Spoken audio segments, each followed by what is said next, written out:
What's up, you guys, and welcome back to another episode of the Call Me Thursday podcast. You're here with your best girl, Sarah, and I'm here with my best girl, Sav. Sav, how's it going?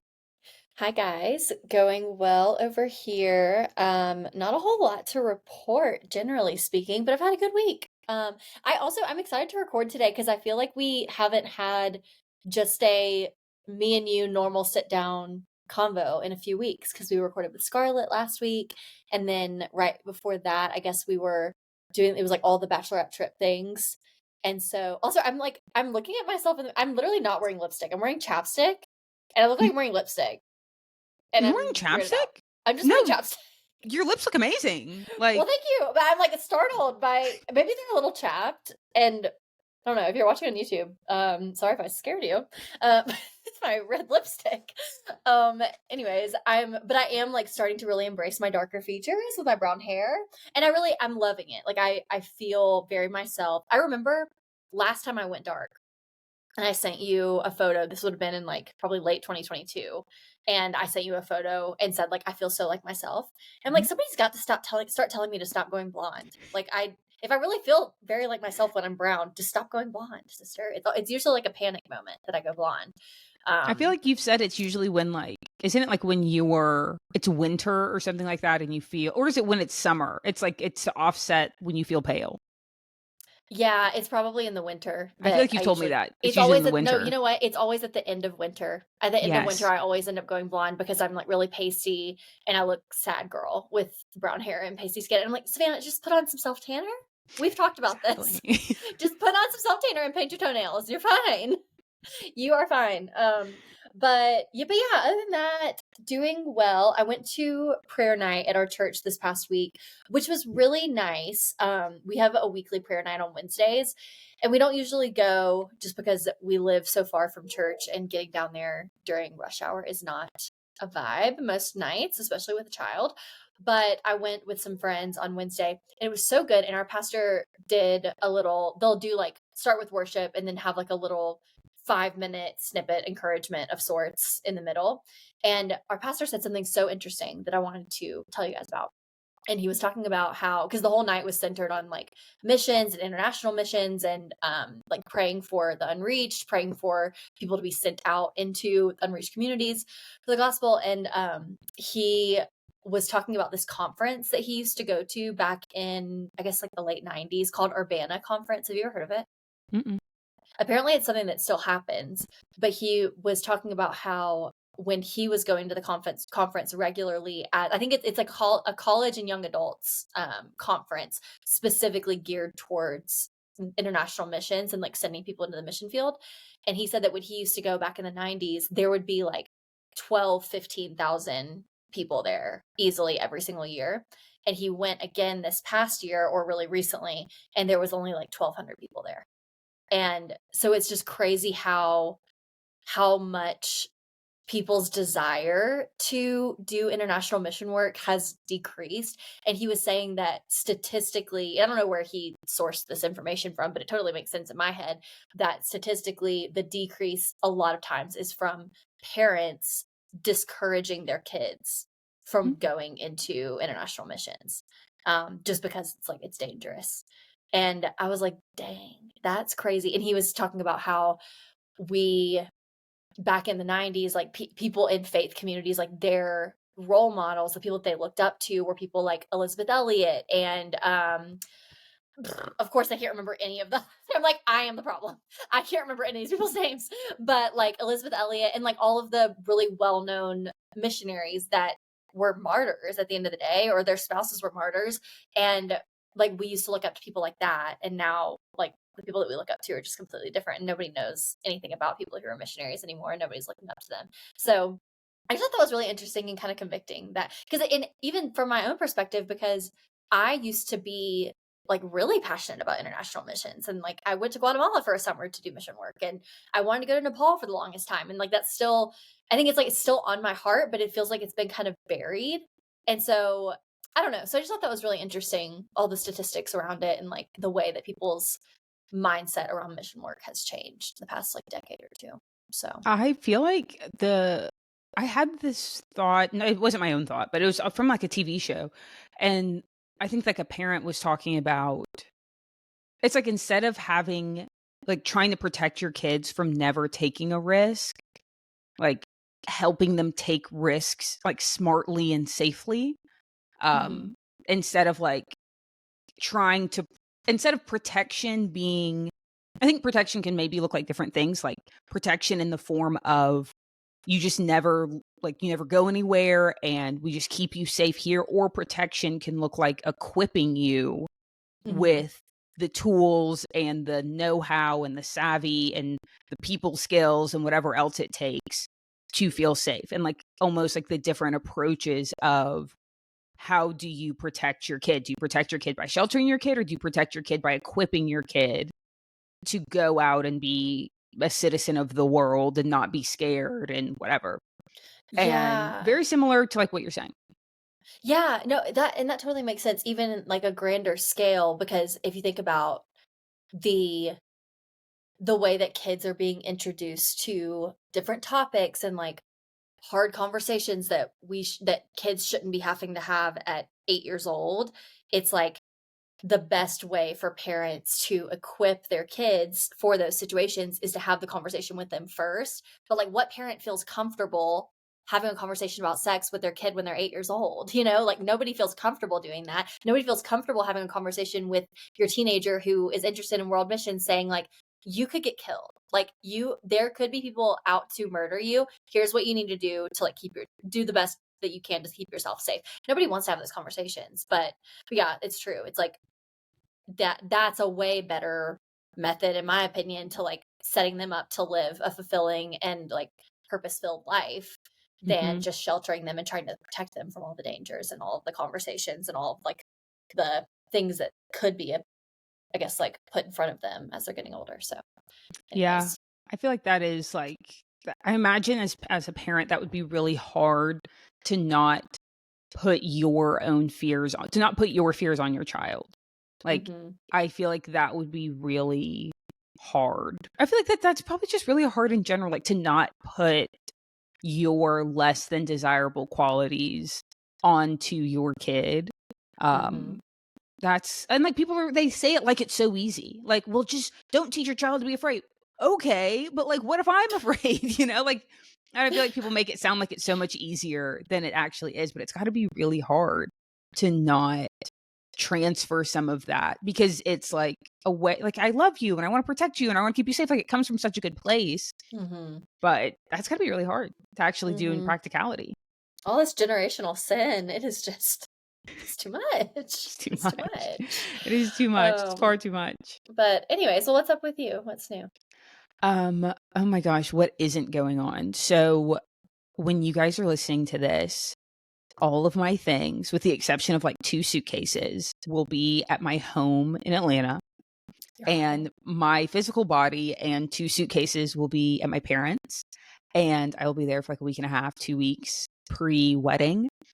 At this moment, I started to, and you guys can't really see anything behind me, but like if I were to zoom out, I am in a sea of stuff. Like there are boxes, there are suitcases, there's just stuff everywhere.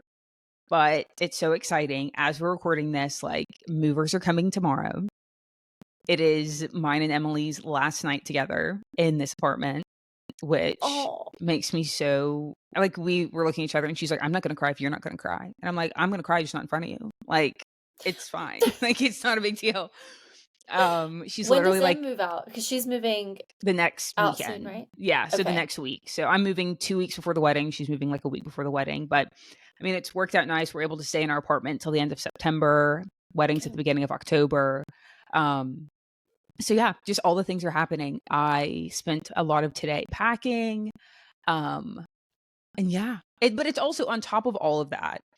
I keep forgetting, like, I was in Orlando for like 4 days. So I flew out on a Sunday, flew home on a Wednesday, Thursday, Friday, movers come Saturday. So, like, that's like the timeline I was in. So before I left for Orlando, I had like, okay, this corner is going to my parents' house. This corner is going to my new home.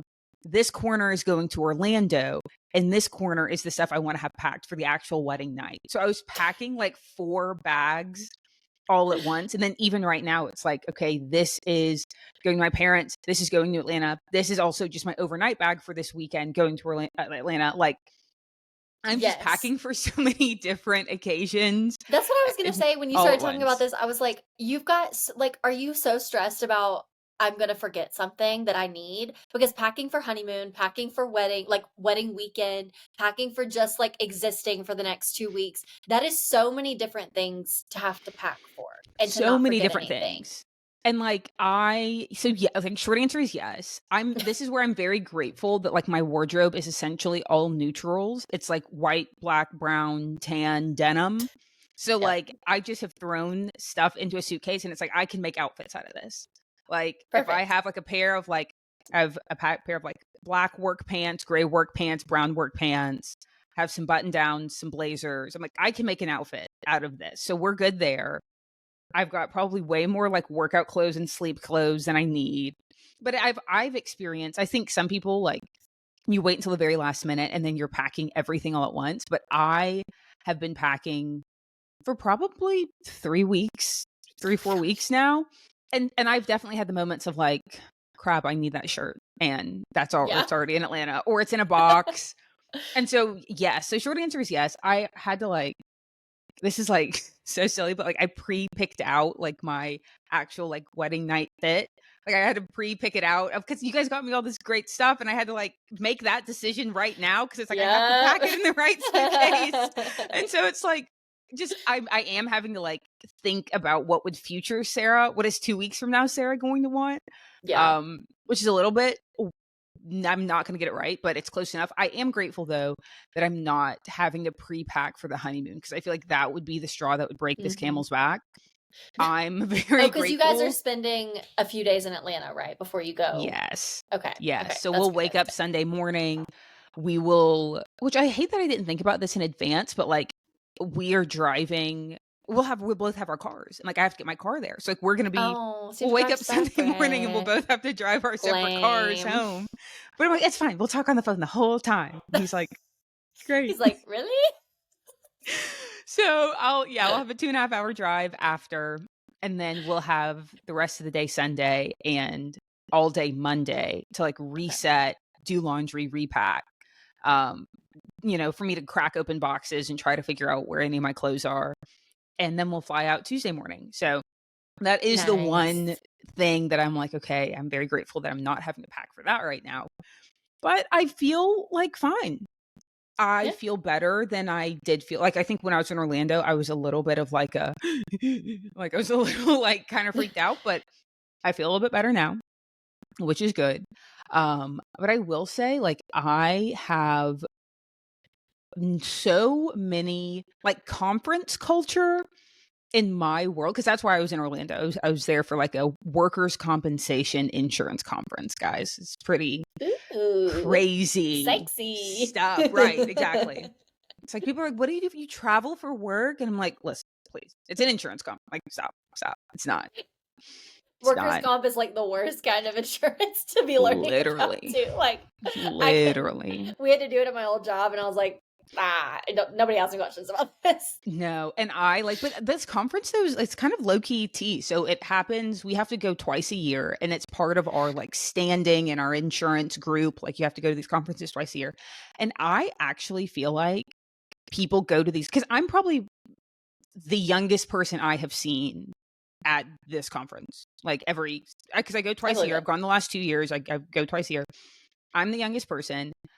And I feel like people use this, like after the story I'm about to tell you, it would not shock me if people use this trip to like hook up.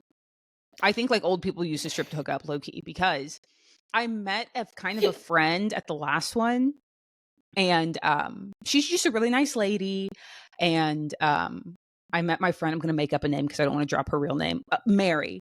I met Mary the last time and we kind of hit it off. The activity was we went to the aquarium. We went to the aquarium together. She's a very nice gal. And that was the conference that was in the spring. And she emailed me before this trip and asked if I was going and, maybe we should meet up for dinner. So she's a very, very nice girl. Well, we never got a chance to have dinner, but I did run into her at the conference and we were talking, and she was like, she's so, like, just so sweet and like 5 foot nothing, blonde hair, blue eyes, like very petite woman. And she's like, the hotel we were staying at, there was a crosswalk to like this like shopping center, a place with restaurants, whatever. So she's like, yeah, last night I walked across the street to this restaurant for dinner, and I was just sitting at the bar by myself, and this older man like asked if he could sit next to me. And I said, sure. And we were talking about sales and marketing. And I just thought we were having a lovely, and she's a married lady, mind you. So I thought we were having a nice conversation. And then he asked me to go back to the hotel with him. And I was like, I'm clutching my pearl. I'm like, I'm obviously extremely sheltered because I thought that only happened on TV. Like people picking people up from bars and asking them to go back to the hotel across the street. Like, I thought that only happened on TV.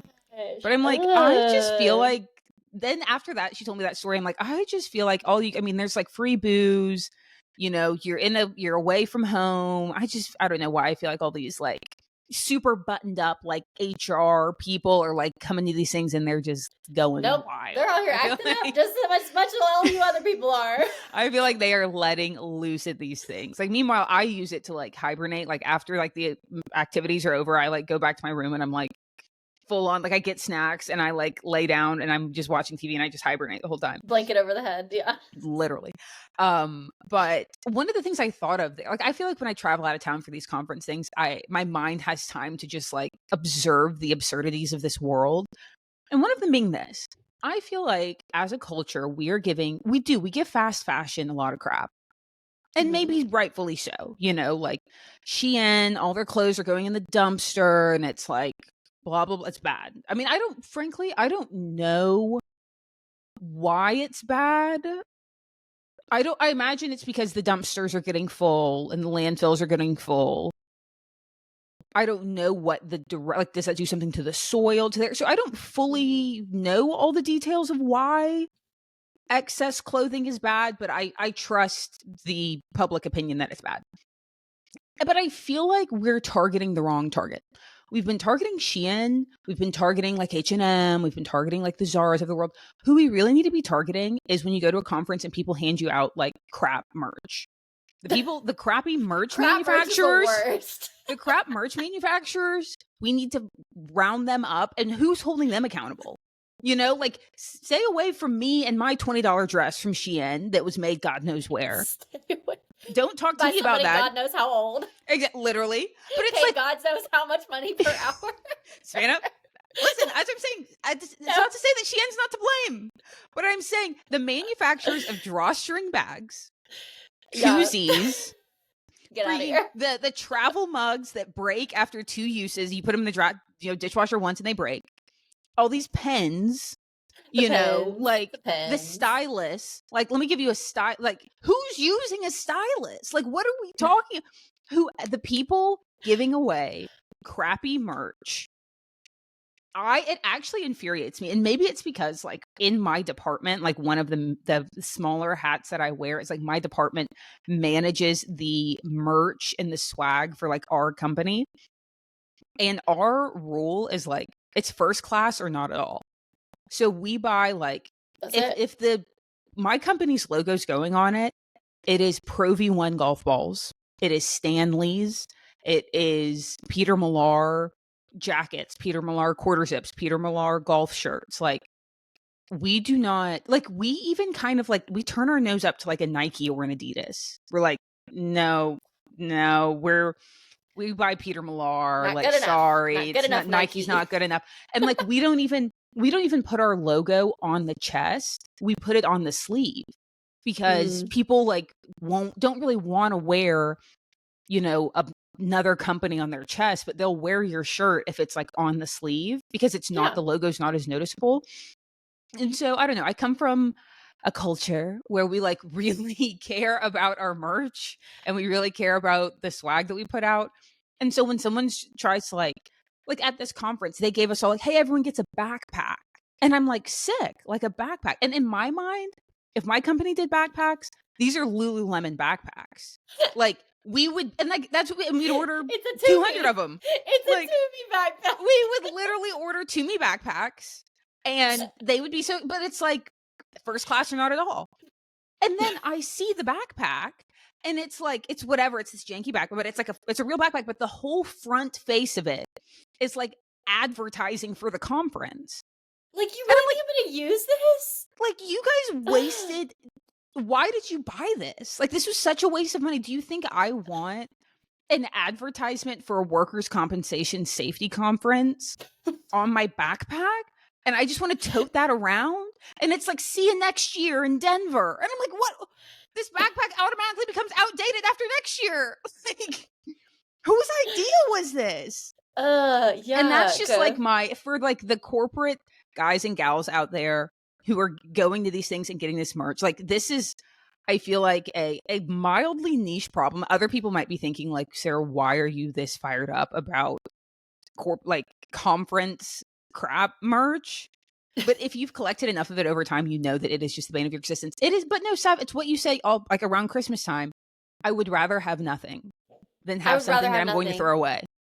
No, and, like, because say they spent $50 a head on, which is probably a stretch for a backpack that's crappy.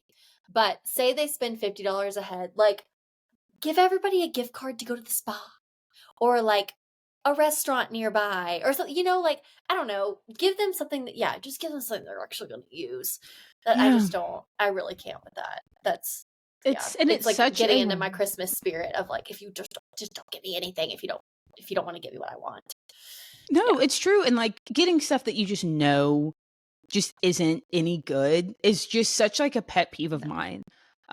So that was just like a thing that made me way more fired up than it needed to this week. But also this week, not to pat myself on the back, still talking about work, I also discovered I am so, is great a good word? Like, maybe. Like, I'm great. I literally wrote on my notes, quote, I'm amazing at work when I'm paying attention. Like, it's crazy what I can do when I'm paying attention. Like, it's insane. Like, because I'm such a multitasker to a fault. And like, I really feel like it's a problem. And I really feel like now it's gotten out of hand. Like, I've created this monster that at first it was good and it was efficient. But now it's like hinders me, I feel like, from doing anything really great. But I decided during a meeting that I was just going to pay attention for the whole 2-hour meeting, which I never do. Like, I have a 2-hour meeting. Probably 4 out of 5 days a week, I'm in a 2-hour plus meeting. Easy. Like, this has been the case for like the last year-ish. And so in a lot of these meetings, I'm like, listen, if I have my computer closed this entire meeting, I'm not going to get any actual work done during the workday because I've been in meetings, and I'm not going to do this at home. So I'm going to like listen with one ear, work with the other one, and it's close enough. But when I listened with both ears, I like was having ideas left and right. And like, I was getting affirmed by like my boss and his kind of counterpart, his boss, like, Sarah, these are great ideas. And she's like, speaking up. She's being vocal. She's like, participating. I literally sit in the back, like clacking with my nails, like, no, like obviously. Didn't you say a couple weeks ago that your boss came up to you after and said, you missed a lot of great stuff in that one? He did. Which is almost worse than just getting called out, honestly. Almost worse. It was painful. He was like, no, I mean, he's like, it was really just your loss because like you missed a lot of good stuff. And I was like, cool. But just tell me to stop working during meetings, okay? Just tell me to stop. But what he did was so much more effective, which is so annoying because I just shut my computer. I'm like, let's just see what happens. I listen with 2 ears. Let's see what happens. The results, like, crazy. And I was just like, right. Well, you know, and I said it both times. I'm like, hey, you know, a blind squirrel finds a nut every once in a while. Like, a broken clock's right twice a day. Like, I was just being like so fake humble, but I was so like, my gosh, like, would I be like president if I listened with both ears? Like, well, how much more would I have achieved in this life? Would I be leading this country? Like, at minimum, would I be leading myself better? Like, where would I be in this life if I listened with both ears all the time? God. You're only 7 years away from being able to run for president. So listen, Savannah, if I start listening with both ears right now, who knows knows where we would be? This podcast is going to be on the moon. If I'm just listening with 2 ears. Recording on the moon. But like, where would my That's friendships amazing. be? My relationships be? Like, if I listened with 2 ears all the time, it's amazing what I can do. Granted, the next day I didn't because I had work to do. Like, I was busy. Right. But like, it was a glimpse into what I could be. And honestly, y'all should be scared. Because if I start listening with 2 ears, none of you stand a chance. Like, I'm going to... You don't know what's coming for you. Y'all are going to be sorry. Once I start paying my full attention to what's in front of me, it's over for you guys. You're done. Oh, man. You're That's done. funny. So I believe that it, though. has been... It's crazy, though. Like, the level of multitasking is insane. But do you feel like I feel like you're also a, like, above average multitasker. Yeah, I would like to think so. I see the Totally. flaws in myself when I can't do any kind of mindless task without listening to something informational in my ear. Like, I can sometimes cook or clean with music, but more times than not, I feel like I have to be listening to audiobook or audiobook equivalent of a podcast kind of thing. But I do, like, I get so much more done when I've got like something in my ear. But yeah, no, I don't know, because Christian tries to get me to watch TV with him when I'm working at night, and I'm like, we have to rewatch everything. I didn't see a single scene in this show. Like, I didn't listen to anything. I didn't see anything. I couldn't tell you what happened.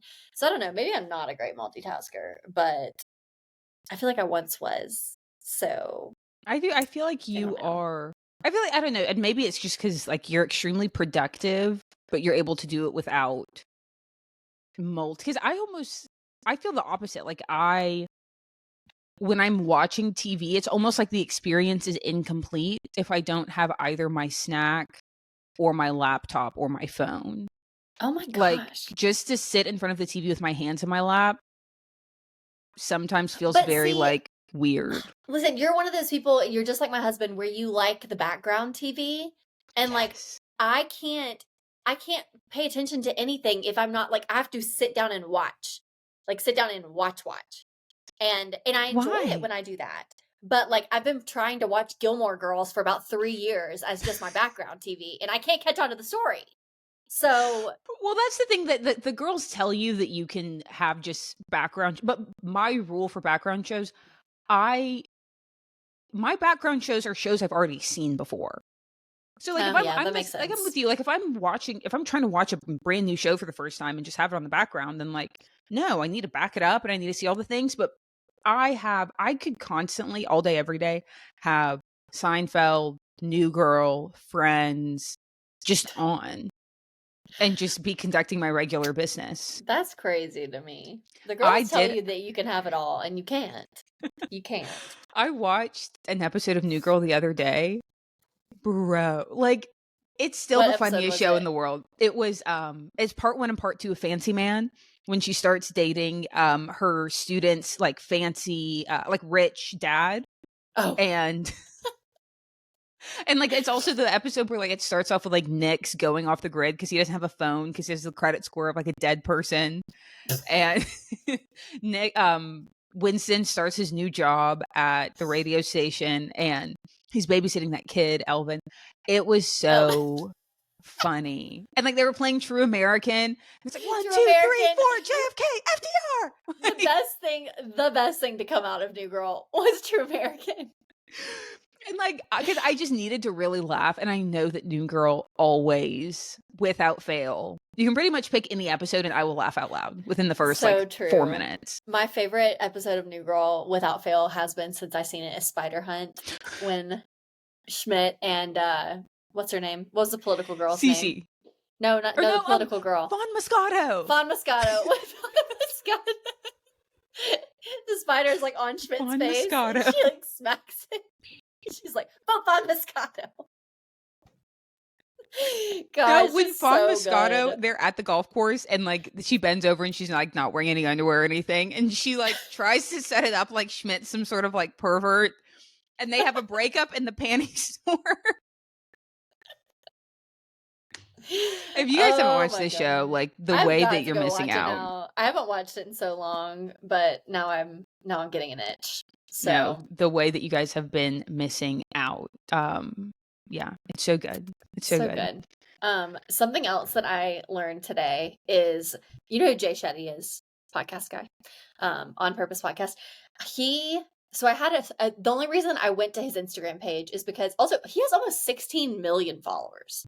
He's like incredibly And famous. didn't he like come out with like someone wrote an expose that he was never a monk, and everyone else was like, "Okay, we don't care."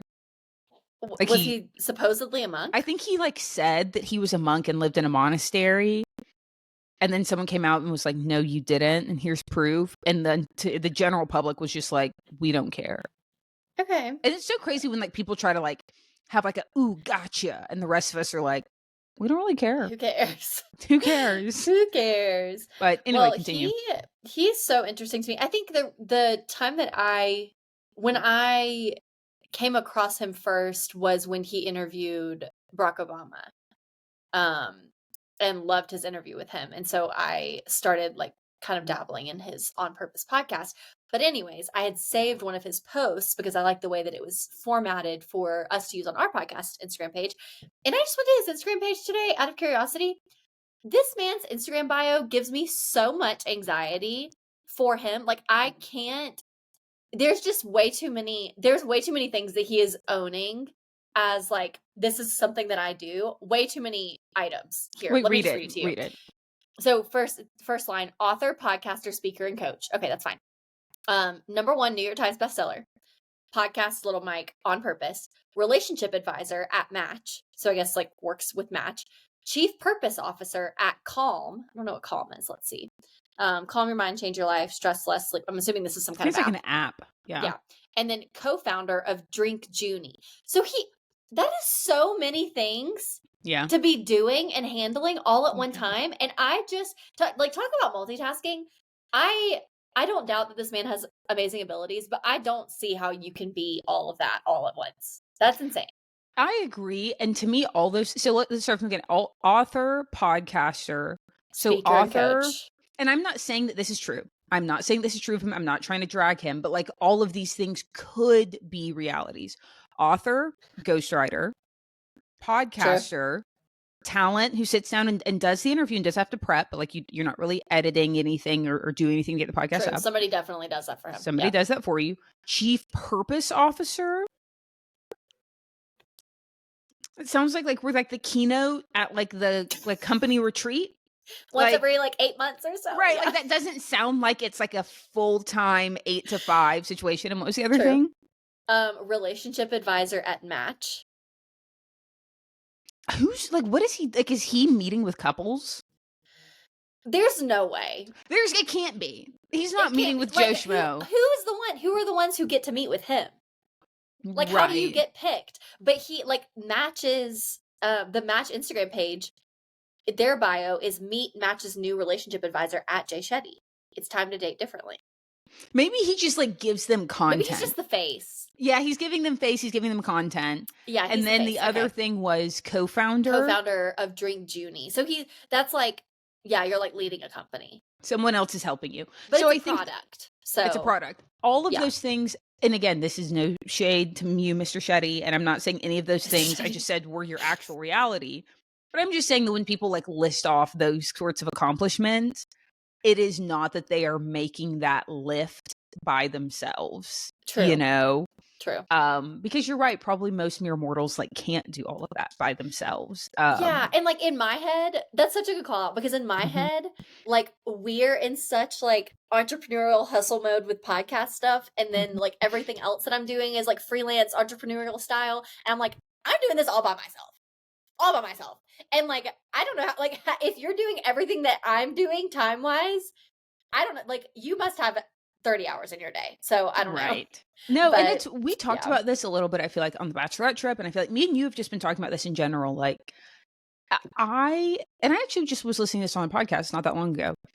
I do not demand, I think there are some people who get on social media, they see that kind of stuff, or they see the Nara Smiths or the Ballerina Farms or whatever. They see those people and they demand to know, you have to tell us if you have a nanny, or you have to tell us if you have an assistant.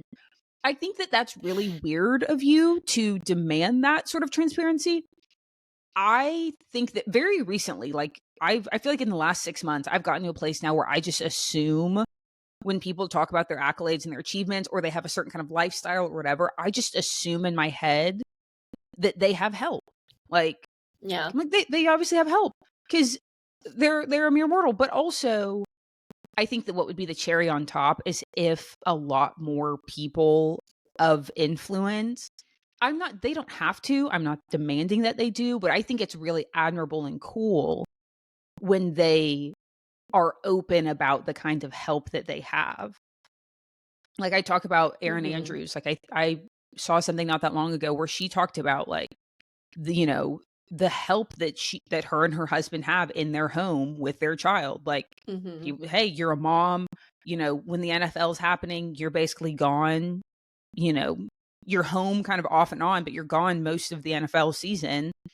And she's really transparent about, hey, I have help.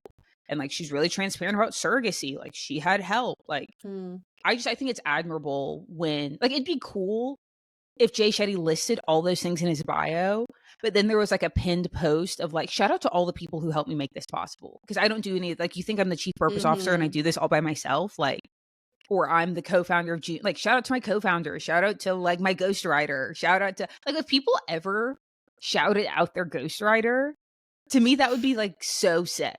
Like if all the Yeah. Bachelor franchise people who wrote books shouted out their ghostwriter, I'd be like, that's so sick. And like, and you don't have to, obviously, but like, I think it takes like some level of like, I don't even know what you want to call it to like be able to make those assumptions. But if we really like walked around thinking that all these people did all these things completely by themselves, of course we would all feel like losers because we're like, we're doing the best we can and we're doing it all by ourselves and we don't have help. But like they have help, you know? They totally have help. Yeah. No, that's a good call out. We have been talking about that a lot recently. Yeah. People Also, have help. this is a really random thing. Have you Hmm. ever have you ever looked at me in this video and thought that I look like I'm wearing like a weird headband from this plant behind No, me? I've never thought that. You see what I'm saying? If you're No, not I've watching on never thought YouTube, that. please go turn this on YouTube at the 37:27 time marker. I've You know got who a you little are? You're sprout. turning into my mom. Every time I get on FaceTime with my mom, she's like, my lips. I'm like, no, they wasn't talking about your lips, Mom. I'm like, if you're just using this FaceTime with me to check yourself out, like, we're done here. Like, She's just like looking for somebody to tell her she looks pretty. I'm like, Mom, what are you doing? Or like, I get on with my aunt and she's like fixing her bangs. I'm like, I'm not a mirror. I'm here to talk to you. Like, I'm here to have a conversation. I'm here to connect. We're Jeez. here to connect. Okay, this is a great caveat though, because talking about body image stuff, what is your call us content consumers? If you guys are Ooh, new, we've yes. been doing a weekly segment of called Call Us Content Consumers, Mhm. where we just talk about what content we've been consuming this week. So what is yours? Yes. Well, first, I'm going to add to what you said. We totally haven't figured out where to place it time-wise, nor do we have any sort of special jingle. So if anybody has any ideas, Jingle in mind. if you have any sort of like signifier that, hey, this segment is happening, we are taking you guys' feedback because we're doing this, but it's like it's not at the same time every episode, nor do we have any other way to signify it other than Please saying, DM us a little sound clip of you singing the jingle. please, That's the if only anybody way who to makes up a submit. jingle sends it to us, we'll do something for you. That would actually be so cool. So, but in the meantime, we're gonna just kind of plug it in whatever we can. I'm gonna go call us content consumers first, like a kind of a not great one, but then like my for real one. So my annoying one, call us content consumers, is I'm seeing a lot of on TikTok workout girlies. I've somehow ended up in like gym talk. I don't know if that's what they call that. I've ended up in Mm-hmm. gym talk, and like when girls do these like before and after vids, and like the before looks exactly like me, and I'm like, okay, I'm like, you really didn't look bad before. This is like But I'm like, sick. The before and after, and you look just like me before. So that makes me feel really good. And I feel extremely secure in that. But once I So get past that, unfortunately, that is the content that you've been consuming. unfortunately, if I'm going to be very transparent, that has been part of what I've been consuming this week. It's like I keep seeing these videos. I'm like, they look fine. What do you mean before? I thought that we're the after. I was hoping. But this is why, kids, comparison, don't fall for it. Because there will be one girl who her after is what I look like, and then another girl, her before is what I look like. And it is the same for all of you. Do not get caught in the comparison thing. It's all a trap. It's all stupid. But for real though, I said positive, but the interesting content I've been consuming, literally everything Hannah Bronfman, namely her TikTok and her newsletter. So Hannah Bronfman, I have recently discovered about her. She's like a true, I think, real life, like New York City socialite. Like I think her mom is very into the arts. She's biracial. I think her mom's Black and she's very into the arts. And her dad is like a big media exec. Like I think he just, don't quote me, but I feel like he just made a bid to like purchase Paramount Plus or something like that, something crazy like that. Like Oh, wow. he's an insane media exec. She's into the arts. Hannah like grew up in the city. She was like a DJ, and then the start of her career after college and into college was like DJing at clubs, and then she DJs now for like, or at part of her career she was DJing for like corporate events for like fashion houses and like big expensive brands or whatever. Well, that's cool. And she's married, and now she's like an angel investor. What is an angel investor? I'm looking at her Instagram page. So I think that means that you invest in companies. I think she says like good for you, good for the planet. So I think she specifically invests in, I don't think she's investing in like oil or like big food or anything like that. Like she specifically invests in companies that are doing good things for like women, the environment, people of color. Cool. She's like an activist of sorts. I think she's Jewish.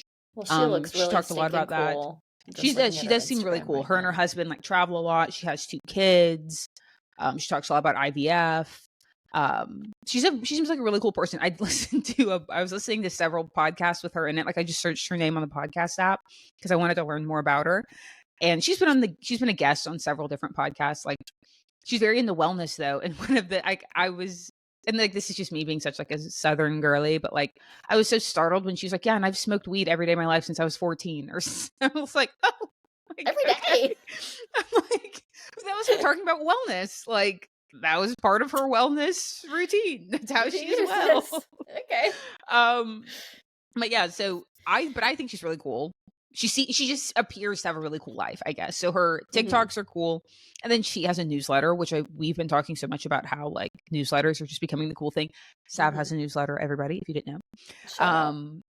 But yeah, so her newsletter is really cool. And the way she writes it is very much like New York kind of socialite vibes. Like I went to these, clubs, or I went to these restaurants and this is what I had, and ask for this person and go here, don't go there right now. Like it's just very cool and very like you're like a real life character that we see in a TV show.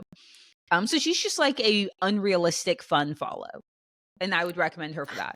Well, I'm about to go follow her on everything that I have an account with. So everything that I have available, I'm going to be following. Because but I'm getting very overwhelmed by how many Substack newsletters I'm subscribed to, because I'm getting like they come to your email. And so I already have a chronic problem with not opening my emails in a timely manner. And so it's really making the problem worse.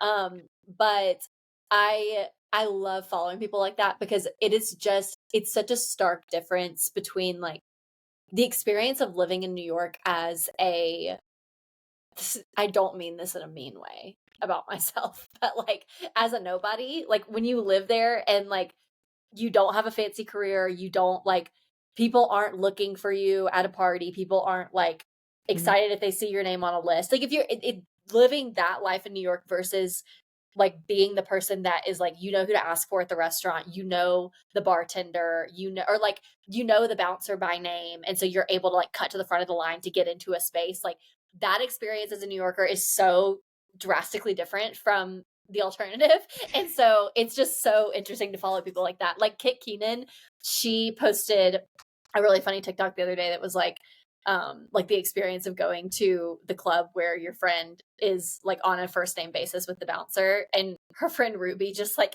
goes up and like gets kissed on the cheek by the bouncer, and they're like, okay, let's go in.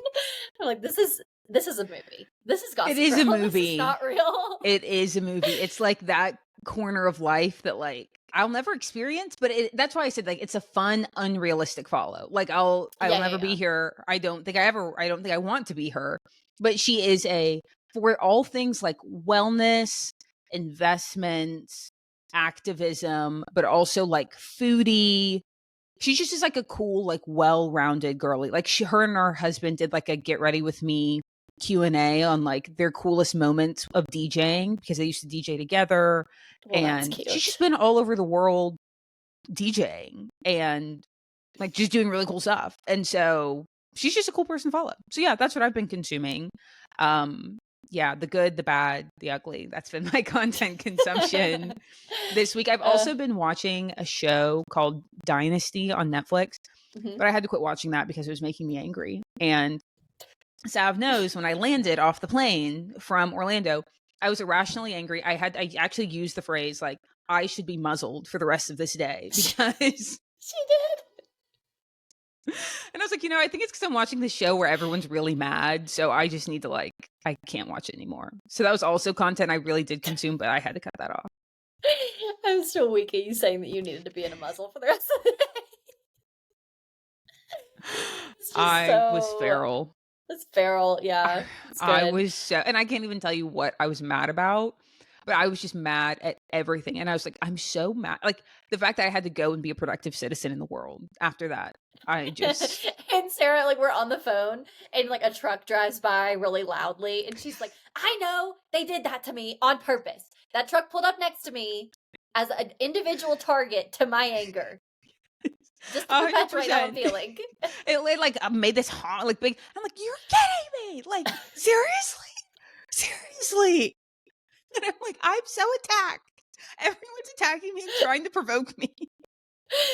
Oh my gosh, this is a fun fact about Savannah, and I wonder if you have something similar. This was not on my list of things to talk about, but as you were talking about this, I really should not admit this on the internet. Like I really shouldn't, but we're here now.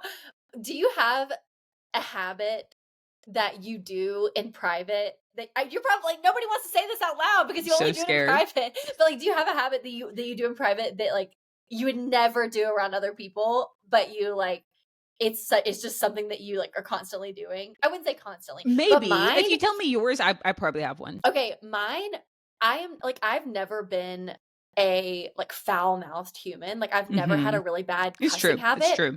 When I'm alone, the way that I will drop the F word all the time.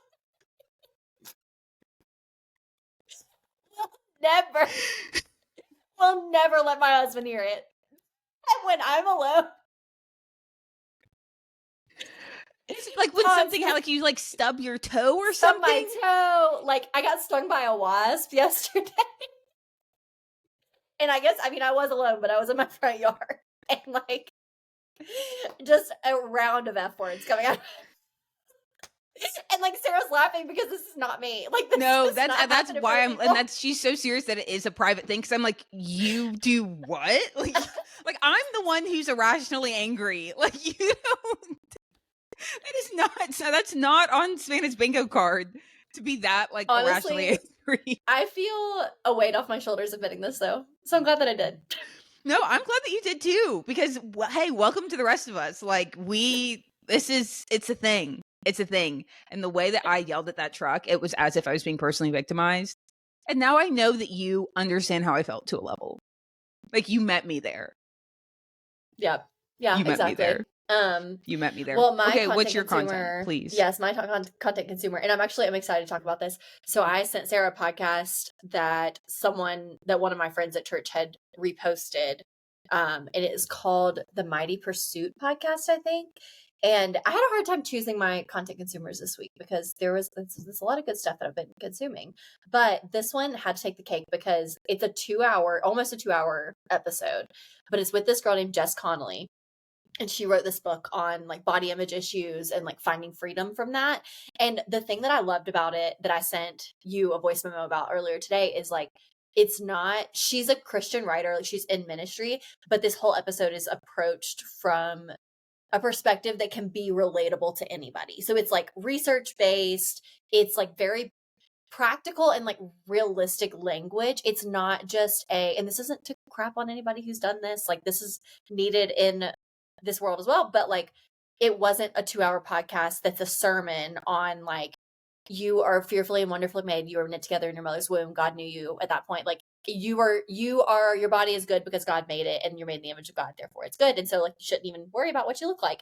It was not that at all, and I just enjoyed it so much. And she just got so practical with like the way that what am I trying to say? The way that we see our bodies and like the way that we worry about what our bodies look like and how that relates to like your goals in life and like what you want your life to look like and what you want like your mental and spiritual health to look like, and how like the way that you see your body impacts all of those things, and like from a biological and research based level. So super interesting. The part that I really appreciated was her conversation around like the anti-aging industry and how like we all we all get like there's so many trends around like plastic surgery, and she spat out a crazy statistic that was like 40% or something like that of teenage girls are seriously considering plastic surgery in their life. And like not even just like Botox or lip filler, like plastic surgery. Wow. So that was really crazy. But then she just went on a whole thing about, and I'm interested to read the book too, to see if she goes into it deeper, but how like we've all gotten so into like the skincare, the anti-aging, the Botox, whatever, but it's like it's literally an industry. Like it's all based in money. And like hearing that, it's like I know that, but you hear it and you're like, when I hear it with that perspective, I'm like, I don't want any part of this. Like on the days when I'm like, I'm annoyed by these wrinkles that are starting to show between my eyebrows, like my smile lines are starting to come in, I'm like, you can't have my money. You can't have my money, people. Stop trying to take my money. Stop trying to get my pockets. Yes. No, you're 100%. Like once you know that you're being targeted, it's like, what is it? The jig is up. The jig is up. That's exactly what it is. Once you know that they've been trying to pull the wool, you say no more. No more. No more. So that was we're going to have to link this episode for sure because it is, I think for guys and girls, because it was a guy who was interviewing her, and they talk a lot about how body image used to be at least the way that it was talked about was always a predominantly female issue, but how it's becoming such an issue for guys, and like the dad bod is starting to get shamed. But like movies that were coming out in the 60s and 70s, the guys coming out of the water at the beach that were like the sex symbols of those days, like they had dad bods. And now we're like expecting 50-year-old men to have like washboard abs. And so just super interesting stuff. And I appreciated that it wasn't just like a 2-hour sermon. It was actually like pretty research backed and really interesting to listen to. So that is interesting. And like, that's crazy about like people considering plastic surgery. Yeah. That is a really crazy thing. But to also remember too, and again, I feel like we talk about this a lot, like when we know we're being influenced, like, and when you know that someone just is going to benefit off of you getting this like procedure. There's it's like a Botox commercial that's on TV right now. I think it's playing a lot on Hulu because I've been watching a lot of Hulu, and so I'm seeing this commercial a lot. But it's like people giving their testimonials about getting Botox, which is and whatever. And none of these things, by the way, obviously, and we've got to stop giving these disclaimers. Like we're not hating on anybody. No, like we're literally having a conversation around it. Yeah. But like they're talking about their experience getting Botox or whatever, and it's the end. It's like so-and-so medication is designed. It targets crow's feet, smile lines, to make them look better. Improves the look of, makes them, and they just say like makes them look better.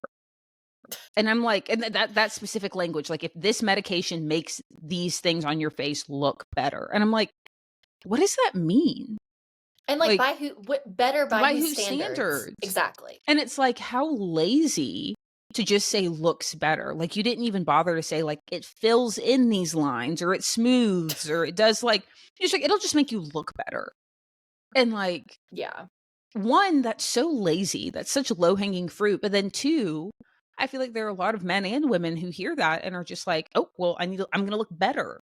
And it's like, Yeah. wait, says who? Like, we Yeah. didn't, we never said by whose standards. And we also never even defined what better was. Like, can you even articulate what you want? Like, or is it just, I just want to look better? You know, like, do you even know if you want smoothing or lifting, or I don't know what all the things that come with it are, but like, it just seems like such lazy marketing to just Yeah. say, hey, you're going to look better. But I think that, like, I think that speaks to the industry that says, like, yeah, they can't afford to do the lazy marketing because people are just going to sign up for it themselves. You know, like, they don't really have to try that hard. Right. Like you don't have to try that hard. Exactly. Right. And the language piece is a big thing that Jess Connolly gets into in the episode, how psychologically, like, our world, and this is biblical, like our world is shaped by the words that we use and the words that we speak, and the the way that culture starts to shift is when language starts to shift, and like we've seen that in multiple different areas in culture Mm-hmm. today. And she was talking about it and how she always catches herself saying like an average sized body or a very normal body, and it's like, Mm-hmm. what is a normal body? Is that like something that's generally accepted by society as healthy? Like, is that Mm-hmm. like a size 10 woman who's 5'6"? Like, what is normal? Mm-hmm. So yeah, just like shifting the language around, and I could tell that she was very intentional with every word that she used when she was on the episode. So really interesting stuff for That sure. is such a cool thing. And like what Sav said too about it being biblical, I remember, like, I think I heard this for the first time. I think it was Pastor Chris who said this, and it's the way that he said it really stuck with me. Like, to think about that God made the whole world with With his his words. words. Yeah. Like, God used his words and made like this big giant rock that like we're all spinning around on. So like, if God used his words to make this literal world, how much is my individual world shaped by my words? Hmm. And so, yeah, I think that's just a cool thought. Like, whether you are super familiar with the Bible or not, that is something just to consider. Yeah. Is that Yeah. the words Your that you words use shape the actually world that matter? you live in. Yep. No, they really Exactly. do. Yeah. So that's good content, though. I told you I'm saving that for the drive to ATL tomorrow. Me and the Yes. movers. We're gonna be You on and the the road. movers. Ah, so Crazy. exciting. I So exciting. know. I know. So I'm about to Well, start I love how we're like at the repacking. end of like a bit when we're both like ending a conversation, we both go, yeah, We do. The matching. kissy face.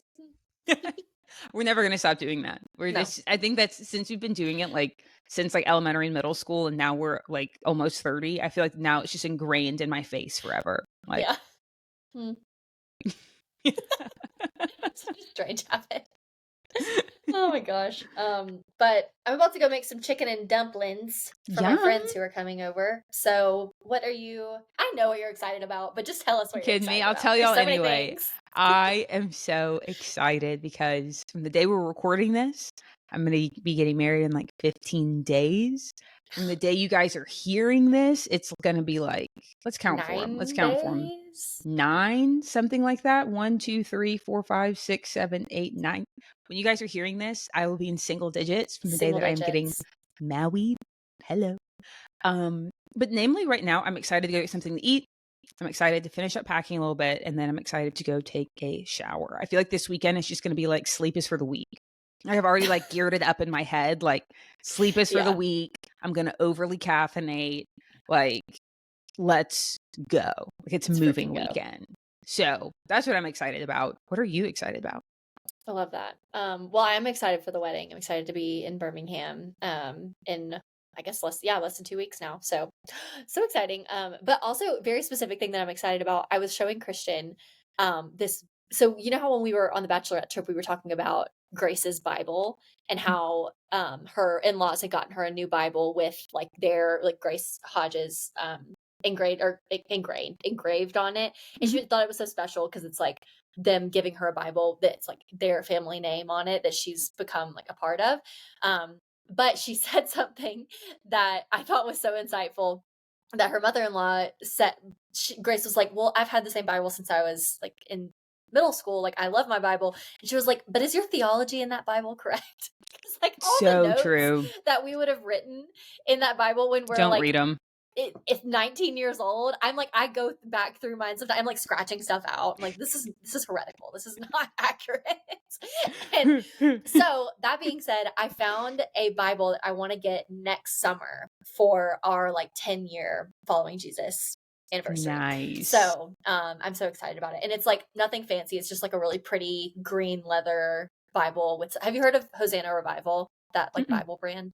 Oh my gosh, you should look at their Bibles. They're beautiful. Like they're a work of art. Send me a But it's link. one of their Bibles. It's super simple, but it's like a journaling Bible. And so I figured for my 10-year spiritual birthday that it would be a nice little gift to myself. So, or a gift from Christian to me, because I nudged him and said, hey, if you're thinking about getting me a gift next summer for my 10-year spiritual birthday, here's what you do. Honestly, I'm going to tell Jay the same thing, because I'm like you and G. I probably need the margins in my Bible are probably a little outdated. Yeah, they're full and they're outdated. Yeah. They're full and they're outdated. So probably a refresh Bible, year 10. Yeah. I'm going to do the same thing. Me too. I'm copying you. Love that. No, but I love that. That's cool. Yep. So anyways, well, thanks guys for listening to another episode of the Call Me Thursday podcast. Be sure to like and subscribe on YouTube. Leave a comment with what you liked about the episode. Be sure to follow us on Instagram at Call Me Thursday Podcast, and hit the follow button on your podcast app so you never miss an episode. And as always, leave us a 5-star review and let us know why you're loving the pod. So Sarah, I will call you Thursday. Sounds like a plan, sister. I'll call you Thursday. Okay. All right, bye. Bye.